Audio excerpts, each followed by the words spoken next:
8 August রাত 1টায় ময়মনসিংহ শহর থেকে যাত্রা শুরু করি। সারা রাত দীর্ঘ পথ পাড়ি দিয়ে সকালে পৌঁছলাম সিলেট শহরে। শহরের 5 ভাই রেস্তোরাঁয় সকালের নাস্তা সেরে রওনা হলাম ভোলাগঞ্জ সাদা পাথরের পথে। সিলেট থেকে ভোলাগঞ্জের সারা পথ জুড়েই ছিল মুষলধারে বৃষ্টি, যেন প্রকৃতি নিজ হাতে আমাদের জন্য এক সুন্দর দৃশ্য সাজিয়ে রেখেছিলেন।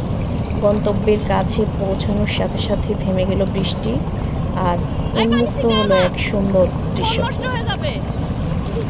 গাড়ি থেকে নেমে প্রথমে চোখে পড়ল পাহাড়ি ঝর্ণা, চারপাশে নৈসর্গিক সৌন্দর্য।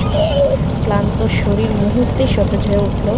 বাচ্চারা নদীর স্বচ্ছ পানিতে ছোট ছোট ঢেউয়ের সঙ্গে মেতে উঠল খেলা। তাদের প্রাণোচ্ছল হাসি, আনন্দ, পাহাড়ি ঝর্ণার অপরূপ দৃশ্য একসাথে এনে দিল অবর্ণনীয় প্রশান্তি। যেন মুহূর্তে হারিয়ে গেলাম এক স্বর্গীয় অনুভবে। ছেলে মেয়েদের পানিতে ভিজতে দিলে তাদের যে আনন্দ তার সীমা থাকে না। তাদের সেই প্রাণোচ্ছল হাসি খুশি মুহূর্তে আমাদের সব কষ্ট দিয়ে দিল। এরপর আমরা নৌকা ভাড়া করে সাদা পাথরের মূল স্পটের দিকে এগোলাম। নদীর বুক চিরে যেতে যেতে চারপাশে পাহাড়, সবুজ আর পাথরে ভরা দৃশ্য যেন মুগ্ধ করে রাখলো আমাদের চোখ ও প্রাণ।